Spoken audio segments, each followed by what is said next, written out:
On the table, under the chair, prepositions show us where.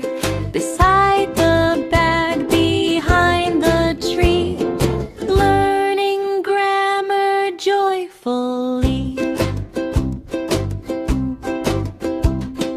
Inside the box, outside the door, above, below, and so much more.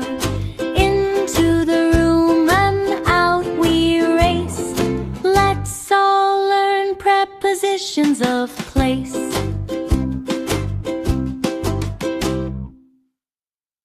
Prepositions of place. Learning where things are, made easy and fun. Prepositions are words that show location and position. They help us describe the world around us. Where is the bag? The bag is on the table. Where is the bag? The bag is under the table. Where is the bag? The bag is beside a book.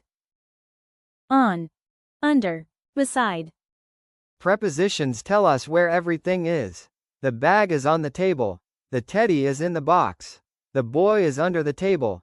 The dog is beside the house. The boy is behind the tree. The ball is between the plants. The bag is near the chair. Can you think of prepositions that tell you the location of things? Here are a few prepositions I can think of: across, over, above, below, inside, outside, into, out of. The boy is walking across the road. The plane is flying over the car. The sun is above the bird. The cat is below the table. The teddy bear is inside the box. The boy is outside the house. She is putting the book into the box. He is taking the book out of the box. Great job! You now know how prepositions help us describe where things are. Keep practicing. Keep exploring. See you next time.